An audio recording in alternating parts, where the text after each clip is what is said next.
Good evening and welcome to this edition of DeFacto Review with Jargal DeFacto and myself, Grace Brown. We're live on Facebook at V Television. You can also follow us on Twitter, #DeFacto. Coming up on the program. Chinese state media hit back after Mongolia's ambassador to India calls on Delhi to support Mongolia in its dispute with China. The recently ousted Democratic Party holds its first convention in a decade. The government releases a key list of projects to go ahead next year, including in energy and railways. Amnesty International warns thousands of Mongolians are at risk of homelessness due to urban redevelopment. And who owns Mongolia's media? A new report says 3/4 of all outlets in the country have political ties.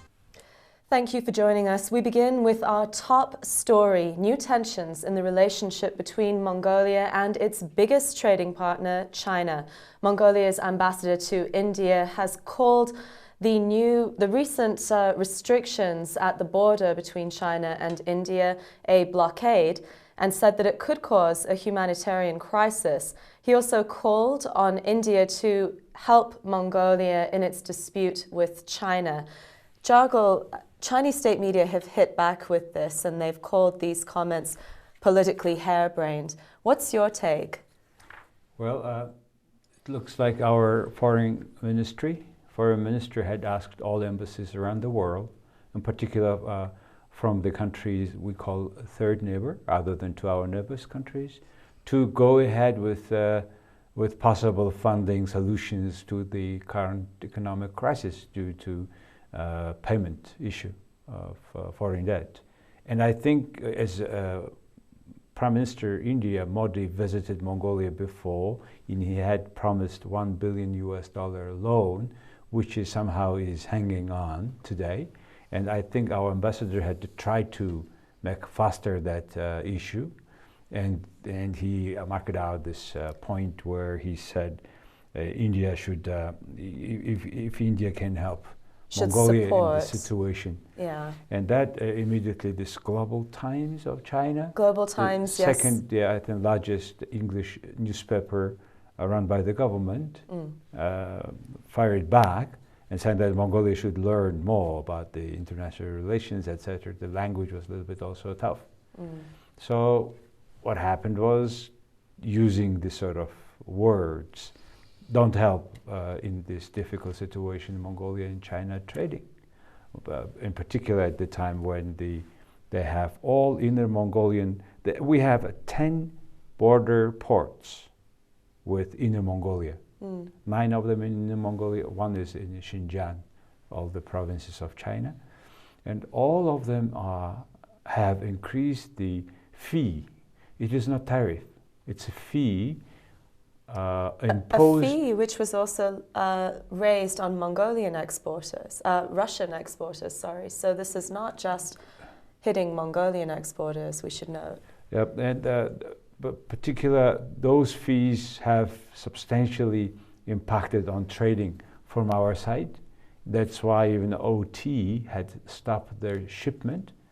So it doesn't help all the situation what's going on now. Well, the Inner Mongolian town that raised this levy said that it was to help pay off local government debt. But I mean, raising the fee is one thing, but why close one of the gates, especially the one that was used by Oyu Tolgoi for its because copper it was shipments? A separate gate, because so much coal trucks going through one gate, and it is now almost 20 kilometers 60 long kilometers line. long, yeah. Even that longer now, because now it is even more tariff, and I think it was 20 kilometers long. A traffic jam, if we can say, a week ago, now even 60 kilometers. The other gate was used by the Oyu Tolgoi for copper shipment. Yeah. But now they closed this one and use that one, which things are getting very long, not on time as they would be planning. Yeah. So that's the situation, and unfortunately that's the tensions now we have. And you know, I would personally expect a bit longer all this happening, because When Cameron, for example, had received Dalai Lama in London, but it was not in his official office, somewhere else, but still China was so unhappy that they have big trouble with Beijing. Cancelled all the relations, high-level delegates visits for 2 years. So this kind of things may happen longer, even we do expect with China. It has a long memory.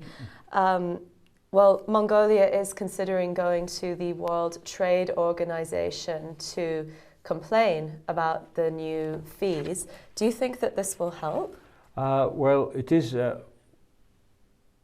because it is not tariff increase, it's very hard to complain for fees, which don't specify in that contract, in the agreement with WTO as a member. But yet, they will raise the issue. So let's see. Because WTO agreement is about tariff, not increasing and change in tariff of trading, the terms. But the increasing fees is sometimes even more stronger hurting than the tariff. So let's see. Well, despite all of this, officials from Chinese energy giant Shenhua met with Mongolian mining officials earlier this week, and they said that they plan to commence development on all three aspects of the Tavan Tolgoi project: the mine, railway to China, and power plant. So it seems that even with the current tensions, there is some movement in terms of Tavan Tolgoi. On Chinese side, they stopped high-level bilateral political meetings. But when the Chinese companies came to Mongolia and discussed the issue, business as usual. It is not a part of that sanctions. Yeah. So let's see. Hopefully things will be renewed shortly, much shorter than, say, in case of the UK. Well, particularly when there's a drought in China, which caused a halt on Chinese coal production. In the end, maybe money and resources talk. We'll have to wait and see. Moving on, Mongolia's Democratic Party held its first convention in 10 years this week, drawing more than 1,200 delegates, including 450 elected members.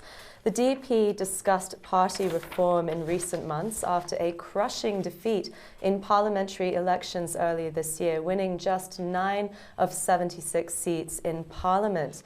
It's also talking of electing a new leader. Is that right, Jargol? Yes, there are several candidates like Mr. Tavan Tolgoi, Lobolt Erden, J. Batzandan, Kantumur, and G. Bathu, we say. And those are strong candidates. All of them will run for voting all around the country on January 29th. Final election is happening, voting is happening on that day. And up 20 days later, Democratic Party will have the 7th Congress. That was we are referring to of last week, was the 6th. And for last 25 years, Democratic Party had only 6 congresses, which caused a lot of questions for ordinary members. And I think it's right so, because Democratic Party as political institutions is not formed properly, or as a political institutions never get strengthened. Why? It works like not as a political party, but as a more club of selected individuals who want to run the country, who want to be elected, who want to be ministers, parliament members. So when there is the contradictions between clubs and the political parties. And the good, clear example of this is they have changed the charter of the political party, but the draft came the morning of the session starting. So this is very last minute. It shows institutionally it does not formed as institutions yet. And is that partly because there are so many factions within this one party? Part of it. It's also because it is not based on principles institutions. It is based on the political interests of fractions, as you said. And depending on how much money they put into political party, they are always competing with the power. That's one of the reasons why a Democratic Party, when they are in power, always changing their government. I remember 96, 2000, they have changed it 4 times, 4 years, 4 times. At this time, 4 years, 2 times. So that's very pity. And the questions are hanging. What is the principle of this political party to run economy? Is it the more far-right party, or not right, or central party, or left? So we have a lot of problems, and people have a lot of questions. What are some of the key reforms the DP is considering? Well, they will have now a political leader of the political party by votes of all members. First, this is major new kind of changes. Second, they made draft of the political program of eight parts. They will discuss that, and I hope they will touch the issues of principal importance, like what kind of political party is this? What will be the principal basis the party will be on, daily management, etc. But they don't yet talk. They haven't talked much about the money of the political party, where this one is coming, except the political party Democratic Party members will pay 1,000 tughriks per month, which makes 12,000 per year, etc. But no more. They didn't talk about the financing, where the money comes and how it is used, etc., which is a huge elephant in the room. That they don't discuss it, unfortunately. And without discussing that part, they cannot have properly responsibility. Independence from big business, for example. Exactly. Because, for example, they used to have their National Consultative Committee, which was consisting of several hundred people, but all of them were paying 1 million tughriks as a member, but it was not paid individually. Some bigger guys who has more money was paying for a group of them, for example. So it was clearly showing that they have fractions. Now hopefully it will be less, and we are waiting for Democrats to be more reasonable on the issue of financing of political party, and all the country is waiting for who will be the head of the party, and second, the Congress which will discuss what there will be their position for next 3 or 4 years, and for the next president election next year. We'll have to watch on that. Well, earlier this week, the government approved a key list of projects to go ahead in 2017, including the Choibalsam power plant and multiple railways to China. So, the list is pretty long. How significant are these projects, Jargal, and which ones stood out to you in particular? Well, I'm worried about just one thing. When this sort of list is coming, there is always lack of proper feasibility study, proper information about the return on investment, which sets the price for particular infrastructure projects. And in Mongolia, when you have such a subsidized power price, electricity, water, everything, then it's very hard to have return on investment. It's not clear. Once that is not clear, then it is just a one-way door, just money coming in. We're talking about only just putting money in. How about out? When the project will be self-sufficient, for example. The power stations number 3 extension is of big attention. Why? Because that means they have stopped power station number 5 projects which has been discussed for at least 20 years, and they 10 times laid the foundations of that project, power station number 5. So it's very difficult for investors to really take this seriously, is what you're saying? In a way, yes.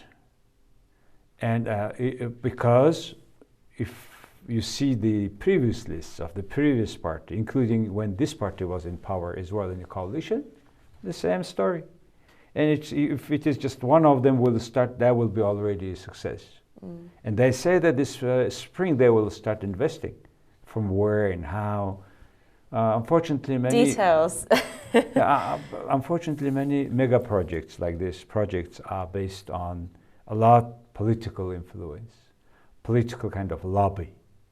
That's very unfortunate. And until our governance is clear, fully responsible for their everything, their actions, full disclosure, then it's very hard to believe that these projects will go, even if they will start it, nobody assures that it will go on further in particular conditions when the power is, political power is changing, unfortunately. Well, despite much talk from the new government of moving forward Tavan Tolgoi, Mongolia's biggest coal mine, that project was not on this list. Do you think that it will go ahead in the near future after that meeting with Shenhua? Well, hopefully this list is things they will start new ones. Otherwise, there is always current two concerns, Oyu Tolgoi and Tavan Tolgoi. And Tavan Tolgoi is unfortunately because previous very bad contract due to political needs of fulfilling their political promises, they have distributed a lot cash, receiving a loan from Chalco, a Chinese state-owned company, and they keep paying that debt, $350 million until now, and they will pay till the spring this year, next year, at the price which is now 6 times less than the market price today. So it shows how the government is approaching things non-professional way. That's my concern. Well, moving on now, thousands of Mongolians are facing homelessness. That's according to a new report from Amnesty International. It says that many Mongolians are being caught in urban redevelopment plans that do not include clear information on evictions and compensation. 40% of all residents in the capital live in Ger districts without sanitation, running water, or central heating, even in temperatures as low as minus 30 degrees that we're seeing now. Jargal, I know that you've written extensively about urban development here. What do you see as the key challenges in the process of ensuring affordable housing? In particular, previous mayor had decided to replanning of the Ulaanbaatar Ger districts.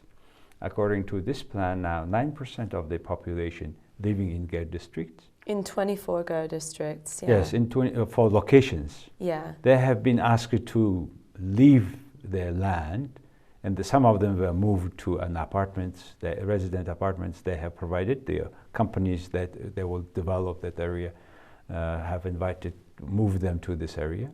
But now these constructions had not happened, or partially, very slow. Just a small part of land is done due to many reasons. In particular, the construction companies, those who started building apartments there, they say that now change of exchange rate, change in a large devaluation of Mongolian tourics, they have big problem with continuing the project, okay? And they have not done on time. And now some of them were moved to rented apartments, and the companies don't pay, and they cannot pay the rent. So many people have facing serious problem of having no home for this winter. And I'm so glad that Amnesty International raising their voice for these people. And it's a big concern. And it also shows that Mongolian government, including the city government, have not proper plan, not proper risk management. What happens if the constructions are not made on time? Yeah, and a lot of the developers, that's exactly the point I was hoping to get to next. A lot of the developers have got caught in the credit crunch amid the ongoing economic crisis. And so as a result, they initially gave the residents rent money, and now they've run out and they haven't made provisions for the crisis. These families, many of them can't afford to pay that rent in the temporary accommodation they've been offered. What's the solution? The solution, obviously there is no money, And you cannot solve the issue immediately, and the people will have immediately a lot of problems. I don't think they have very clear-cut solutions on that, and it's a big problem. And there is another law that in winter you cannot kick out people from warm accommodation. That's the Mongolian law for many years. So they will be accumulating probably more debt, rent fee, etc. The other issue was with that problem was in Ger district fence, there were many gers inside. In one hasha. Yes, supposed to be one or two the most. Yeah. But now 3 or 4. Now it's very hard if they are giving back some apartments, say 3 rooms apartment to 2 families, they cannot give it the other 2. And many of the people living in each hasha do not have their name on the deed, which means, as you're saying, they're excluded. They would not have, because they can agree with the owner of the hasha that they make own ger there, but it doesn't mean that they come automatically Ulaanbaatar citizens. So once they don't have the citizen's ID, they cannot get a deed for that ger in that hasha. So that's another big problem of registration, public governance in general. So it is, we are still learning to live by rules. You cannot come, bring a tent to Ulaanbaatar and you call yourself Ulaanbaatar citizen. That's the situation. And also more education is needed about their property rights as well. Finally, there are more than 500 media outlets here in Mongolia, but who owns them? According to a new study by Reporters Without Borders, only 1 in 10 Mongolian media outlets are transparent about their ownership. It also says that 3/4 of them have political ties. Jargal, what are the implications of this in terms of ensuring that the media holds politicians to account and protects this country's new democracy? Well, thanks to this study, Borderless Journalists, right? We have finally now statistics, unbiased statistics, which says that 75% of all the medias, right, in Mongolia belong to politicians. Very bad news, which we knew anyway, but now we have these statistics. Only 10 of them out of all the major media, they said that they're politically not connected, like Mongolia HD, Turin Time, Family Radio, Icon.mn, etc., etc. Many, 10 of them. But how about 490 of them? Yeah. And out of them, 75% is politically connected, and a lot former or current parliament members have their own media. You know, it's very sad news, because if you take it as advertising industry, it's so much fragmented. Everybody is running after one advertiser, right? And as the economy goes down smaller, the advertisement general industry, the turnover is becoming less, and you divide it more and more people, which is not clear which political parties they belong to. And now we more or less have it. So, and that's the big issue that Mongolian media to independent media faces today. And without independent media, we cannot make sure that values like democracy, freedom of speech, human rights, market economy, we cannot protect those values. That's the danger. It's very difficult for journalists to criticize the politician that pays their salary, for example. In the UK, there's a law against political parties holding broadcasting licenses. In Mongolia, there is no such law against political parties We tried several times. media. We tried several times, but those who are making laws having own media, That's and the they problem. never go through this law approved. That's the problem. We are facing it for quite some time now. So you don't see that changing in the near future? Until the political parties open their financing, we don't see any things here changed. Because the political parties are most corrupt institutions in Mongolia. If they are not clean, media is not clean. Well, I mean, another problem that the report touched on is that the pay of journalists is so low that they often end up essentially doing paid coverage and taking bribes. So there's so many issues here. While Mongolia essentially guarantees free speech, this is compromised by questionable media ownership. Exactly. Our former president Bayar owns on TV, on a newspaper, and several politicians have own TV channels. And they promote themselves completely, very widely, very firmly. So until we have that solved, which starts from the political party financing, Mongolia is going to have problems. Well, thank you for your views tonight, Jogul, and thank you very much for joining us. That brings us to the end of this edition of DeFacto Review. You can follow us on Facebook at V Television as well as Twitter, #DeFacto. Good night, Sakinam Rare. And from tomorrow, you can also watch the program on jargaldefacto.com.